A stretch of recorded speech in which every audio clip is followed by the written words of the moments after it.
Singh Sabha T V ਦੇਖ ਰਹੇ ਸਾਰੇ ਦਰਸ਼ਕਾਂ ਦਾ ਮੇਜਰ ਸਿੰਘ ਪੰਜਾਬੀ ਵੱਲੋਂ ਭਰਵਾਂ ਸਵਾਗਤ ਹੈ। ਅਤੇ ਗੱਲ ਕਰਾਂਗੇ ਅੱਜ ਅਸੀਂ ਅਗਨੀਪਥ ਯੋਜਨਾ ਦੇ ਉੱਪਰ, ਅਤੇ ਸਾਡੇ ਨਾਲ ਮੌਜੂਦ ਨੇ ਸਰਦਾਰ ਜਸਪਾਲ ਸਿੰਘ ਸਿੱਧੂ ਜੀ।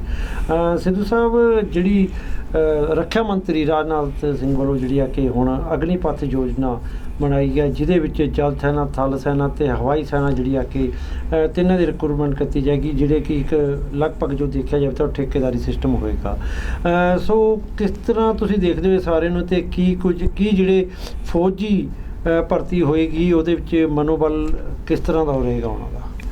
ਦੇਖੋ, ਸਭ ਤੋਂ ਪਹਿਲੀ ਗੱਲ ਤਾਂ ਇਹ ਹੈ ਵੀ ਜਿਸ ਤਰੀਕੇ ਨਾਲ ਤੁਸੀਂ ਠੇਕੇ 'ਤੇ ਭਰਤੀ ਕਰੋਗੇ 4 ਸਾਲਾਂ ਲਈ, ਤਾਂ ਉਹਦੇ 'ਚ ਜਿਹੜਾ ਆਰਮੀ ਦਾ ਪ੍ਰੋਫੈਸ਼ਨਲਿਜ਼ਮ ਹੁੰਦਾ ਅਤੇ ਉਹ ਖਤਮ ਹੋ ਜੂ। ਪ੍ਰੋਫੈਸ਼ਨਲਿਜ਼ਮ ਦਾ ਮਤਲਬ ਇਹ ਹੁੰਦਾ ਵੀ ਤੁਹਾਡੀ ਜਿਹੜੀ ਕਈ ਸਾਲ ਤਾਂ ਲੱਗਦੇ ਆ ਤੁਹਾਡੇ ਉਹ ਸਾਰੀ ਗੱਲ ਦੇ ਵਿੱਚ ਦੇਸ਼ ਪ੍ਰਤੀ ਜਿਹੜੀ ਉਸ ਕਿਸਮ ਦੀ ਦੇਸ਼ ਭਗਤੀ ਹੈ ਜਾਂ ਲੜਨ ਦੀ ਸਮਰੱਥਾ ਹੈ, ਉਹ ਕੋਈ ਇੱਕ ਦਿਨ 'ਚ ਥੋੜ੍ਹਾ, ਇੱਕ ਅੱਧੇ ਸਾਲ ਦੀ ਟ੍ਰੇਨਿੰਗ ਨਾਲ ਥੋੜ੍ਹਾ ਹੁੰਦੀ ਹੈ, ਉਹਦੇ 'ਚ ਟਾਈਮ ਲੱਗਦਾ। ਇੱਕ ਤਾਂ ਇਹ ਹੋਊ।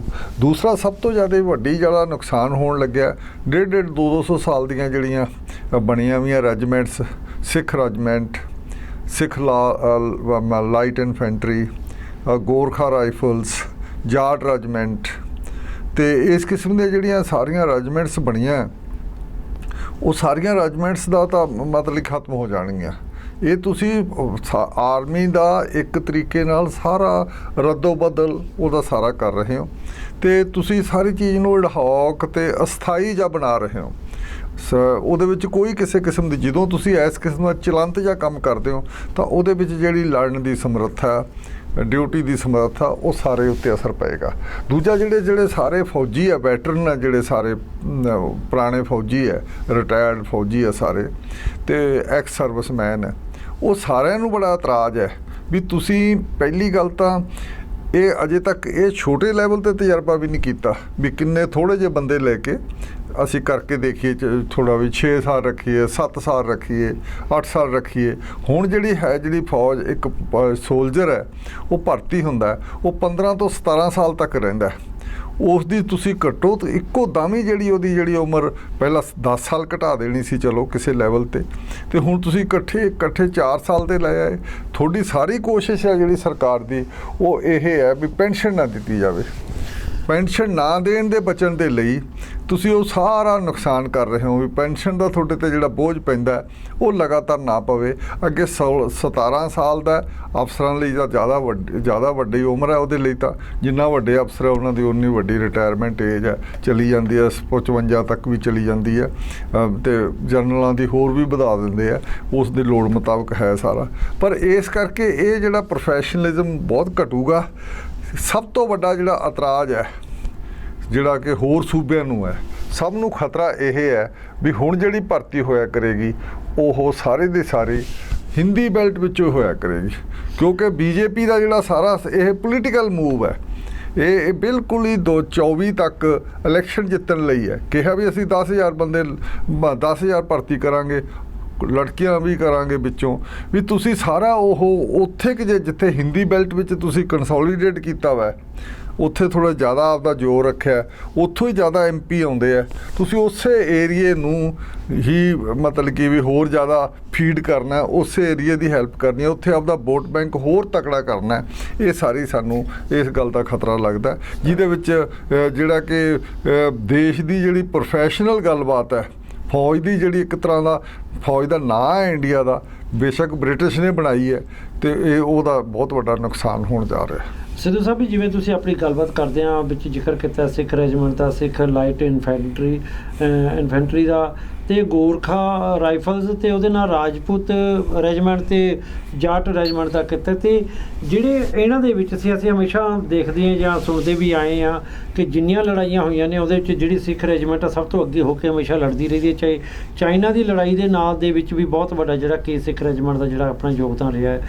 ਅਤੇ ਫਿਰ ਜੇ ਇਹ ਠੇਕੇਦਾਰੀ ਸਿਸਟਮ ਚੱਲ ਗਿਆ ਅਤੇ ਜਿਹੜੀਆਂ ਰੈਜੀਮੈਂਟ ਨੇ, ਜਿਵੇਂ ਤੁਸੀਂ ਗੱਲ ਕੀਤੀ, ਇਹ ਖਤਮ ਹੋ ਜਾਣਗੀਆਂ, ਅਤੇ ਪੰਜਾਬ ਦੇ ਨੌਜਵਾਨ ਕਿੱਧਰ ਜਾਣਗੇ ਜਿਹੜੇ ਫੌਜ ਦੇ ਵਿੱਚ ਜਾਣ ਨੂੰ ਪਹਿਲ ਦਿੰਦੇ ਨੇ? ਦੇਖੋ, ਸਭ ਤੋਂ ਪਹਿਲੀ ਗੱਲ ਤਾਂ ਇਹ ਵੀ 47 ਵੇਲੇ ਫੌਜ ਆ ਜਿਹੜਾ ਉਹ ਇਕੱਲਾ ਨੌਕਰੀ ਅਤੇ ਇੰਪਲਾਇਮੈਂਟ ਨਹੀਂ ਦਿੰਦਾ, ਉਹ ਇੱਕ ਖਾਸ ਕਿਸਮ ਦਾ ਬੋਡੀ ਚੰਗੀ ਬੋਡੀ ਬਿਲਡਿੰਗ ਦਾ, ਸਰੀਰ ਠੀਕ ਰੱਖਣ ਦਾ, ਪਰਿਵਾਰਾਂ ਦੇ ਆ ਕੇ ਘਰੇ ਆ ਕੇ ਵੀ ਕੰਮ ਕਰਨ ਜੋਗੇ ਹੈ ਫੌਜੀ, ਉਸ ਕਿਸਮ ਦਾ ਆ ਕੇ ਬਾਅਦ 'ਚ ਵੀ ਕੰਮ ਕਰਦੇ ਆ। ਇਹ ਸਾਰਾ ਕੁਝ ਪ੍ਰੋਸੈਸ ਹੁੰਦਾ ਵੀ ਤੇ ਜਵਾਨੀ ਵਿੱਚ ਬੰਦੇ ਭਰਤੀ ਹੋਏ, ਬਾਅਦ 'ਚ ਆ ਕੇ ਐਕਸ ਸਰਵਿਸਮੈਨ ਹੋਰਾਂ ਬੈਂਕ ਤਿਆਰਾ ਵਗੈਰਾ 'ਚ ਗਾਰਡ ਦੀ ਨੌਕਰੀ ਸੋਲਜਰ ਕਰਦੇ ਰਹੇ, ਵੱਡੇ ਅਫਸਰ ਹੋਰ ਨੌਕਰੀਆਂ ਕਰਦੇ ਰਹੇ ਆ। ਇੱਥੋਂ ਆ ਕੇ PCS IAS ਵੀ ਉਦੋਂ ਪਿੱਛੋਂ ਕੈਪਟਨ ਆ ਕੇ ਬਣਦੇ ਰਹੇ ਸੀਗੇ। ਇਸ ਕਿਸਮ ਦਾ ਸਾਰਾ ਇਹ ਸਾਰਾ ਪ੍ਰੋਸੈਸ ਹੁੰਦਾ। ਇਹ ਨਹੀਂ ਹੈ ਵੀ ਤੁਸੀਂ ਇਕੱਲੇ ਬੰਦੇ ਨੂੰ 4 ਸਾਲ ਰੱਖਿਆ ਉਦੋਂ ਪਿੱਛੋਂ ਕਿੱਥੇ ਜਾਊ ਕੀ ਕਰੂ। ਬਾਕੀ ਉਹਨਾਂ ਦੇ ਪੈਸੇ ਬਹੁਤ ਘੱਟ ਰੱਖੇ ਆ। ਹੁਣ ਪਹਿਲੀ ਗੱਲ ਤਾਂ ਸਭ ਤੋਂ ਪਹਿਲਾਂ ਤਾਂ ਇਹ ਹੈ ਵੀ ਪੈਸਿਆਂ ਦੀ ਗੱਲ ਕਰਨ ਤੋਂ ਪਹਿਲਾਂ ਵੀ ਦੇਖੋ ਵੀ 47 ਤੱਕ 30% ਦੇ ਨੇੜੇ ਤੇੜੇ ਫੌਜ ਸੀ ਜਿਹੜੀ ਉਹ ਪੰਜਾਬ 'ਚੋਂ ਸੀ, ਸਿੱਖ ਸੀ ਬਹੁਤ, ਤੇ 37-38% ਪੰਜਾਬ ਵਿੱਚੋਂ ਮੁਸਲਮਾਨ ਸੀਗਾ। ਮੁਸਲਮਾਨ 37-38% ਤੱਕ ਇੱਥੇ ਸੀਗਾ ਪੰਜਾਬ ਦੇ ਵਿੱਚੋਂ। ਇੰਨੀ ਵੱਡੀ ਭਰਤੀ ਹੁੰਦੀ ਸੀ ਤੇ ਪੰਜਾਬ ਦੀ ਉਹਦੇ ਵਿੱਚ ਖੁਸ਼ਹਾਲੀ ਦਾ ਵੀ ਹਿੱਸਾ ਸ਼ਾਮਲ ਹੁੰਦਾ ਸੀ। ਉਹ ਸੰਨ ਸਿੰਘ ਸੇਖੋਂ ਦੀ ਕਹਾਣੀ ਹੈ, ਮੀਂਹ ਜਾਵੋ ਹਨੇਰੀ ਜਾਵੋ, ਉਹਦੇ ਵਿੱਚ ਇਹੀ ਹੈ ਦਿੱਤਾ ਵਾ ਵੀ ਉਹ ਕਹਿੰਦਾ ਵੀ ਉਹ ਨੌਕਰੀ ਭਰਤੀ ਚਲਾ ਜਾਂਦਾ ਫੁੱਲ ਵੀ ਮੈਂ ਹੁਣ ਮੀਂਹ ਆਵੇ ਹਨੇਰੀ ਆਵੇ ਹੁਣ ਮੈਨੂੰ ਪੈਸੇ ਮਿਲਦੇ ਰਹਿਣਗੇ। ਕਹਾਣੀ ਸਾਰੀ ਇਹ ਹੈ ਪਿੰਡ ਦੀ ਵੀ, ਪਿੰਡ ਦੇ ਵਿੱਚ ਬੰਦੇ ਨੂੰ ਕਿਸ ਤਰੀਕੇ ਦੀ ਉਹਦੀ ਮਦਦ ਮਿਲਦੀ ਹੈ ਤੇ ਉਹ ਆਪਣੀ ਘਰ ਵਾਲੀ ਤੇ ਉਹਦੀ ਮਾਂ ਪਿੱਛੇ ਹੁੰਦੀ ਹੈ ਤੇ ਫਿਰ ਉਹਦਾ ਫਿਕਰ ਵੀ ਕਰਦਾ। ਸਵਾਲ ਤਾਂ ਇਹ ਹੈ ਵੀ ਮੀਂਹ ਜਾਵੋ ਹਨੇਰੀ ਜਾਵੋ ਪੈਸੇ ਮਿਲਦੇ ਰਹਿੰਦੇ ਆ।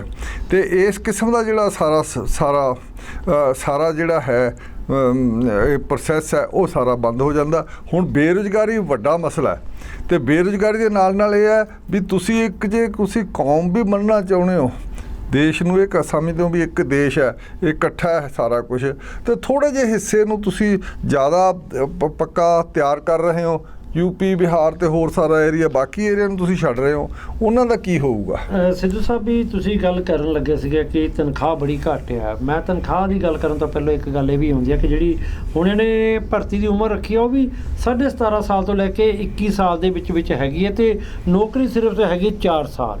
ਤੇ ਉਸ ਤੋਂ ਇਲਾਵਾ ਜਿਹੜੇ 25% ਜਿਹੜੇ ਕਿ ਹੋਣਗੇ ਉਹ ਇਹਨਾਂ ਨੇ ਅੱਗੇ ਪੱਕੇ ਕਰਨੇ, ਬਾਕੀ ਦੇ ਜਿਹੜੇ ਕਿ ਇਹਨਾਂ ਨੇ ਘਰਾਂ ਨੂੰ ਤੋੜ ਦੇਣੇ ਆ। ਤੇ ਫਿਰ ਇਹ ਕਿੱਧਰ ਨੂੰ ਜਾਏਗੀ? ਇਹ ਵਾਕਈ ਜੇ ਅਸੀਂ ਗੱਲ ਦੇਖੀਏ ਤਾਂ ਜਿਹੜੀ ਇਹਨਾਂ ਨੇ ਇਹ ਯੋਜਨਾ ਰੱਖੀ ਅਗਨੀਪਥ, ਉਹ ਵਾਕਈ ਉਹ ਅਗਨੀ ਦੇ ਉੱਪਰ ਚੱਲਣ ਵਾਲੀ ਗੱਲ ਹੈ। ਵੇਖੋ ਇਹਨਾਂ ਨੇ ਪਹਿਲਾਂ ਸਾਰੇ ਜਿਹੜੇ ਹੋਰ ਸਾਡੇ ਇੰਸਟੀਟਿਊਸ਼ਨ ਸੀ, ਫੌਜ ਦੇ ਇੰਸਟੀਟਿਊਸ਼ਨ ਸੀਗੇ, ਉਹ ਪਹਿਲਾਂ ਸਾਰੇ ਇਹਨਾਂ ਨੇ ਕਮਜ਼ੋਰ ਕਰਤੇ ਆ। ਪਹਿਲੀ ਗੱਲ ਤਾਂ ਅਸੀਂ ਜਿਹੜਾ ਫੌਜ ਦਾ ਅਮਨੀਸ਼ਨ ਬਣਦਾ ਸੀ, ਆਰਡੀਨੈਂਸ ਫੈਕਟਰੀਆਂ ਸੀ, ਉਹ ਵੀ ਪਬਲਿਕ ਸੈਕਟਰ ਦੀਆਂ ਸਰਕਾਰ ਦੀਆਂ ਹੀ ਸੀ, ਸਾਰਾ ਕੁਝ ਉਹ ਪ੍ਰਾਈਵੇਟਾਈਜ਼ ਕਰਤੀਆਂ। ਇਹ ਸਾਰੀ ਚੀਜ਼ ਨੂੰ ਥੱਲੇ ਲਿਆ ਰਹੇ ਆ, ਉਹਨੂੰ ਕਮਜ਼ੋਰ ਕਰ ਰਿਹਾ। ਜਿੰਨੇ ਵੀ ਇੰਸਟੀਟਿਊਸ਼ਨ ਬਣੇ ਸੀਗੇ ਸਾਰੇ ਹੁਣ ਤੱਕ, ਇਹ ਤੇ ਫਿਰ ਇੱਕ ਨਾਲ ਹੋਰ ਹੋ ਗਿਆ ਵੀ ਭਰਤੀ ਵਾਲਾ ਇੰਸਟੀਟਿਊਸ਼ਨ ਵੀ ਬਹੁਤ ਕਮਜ਼ੋਰ ਕਰ ਰਿਹਾ।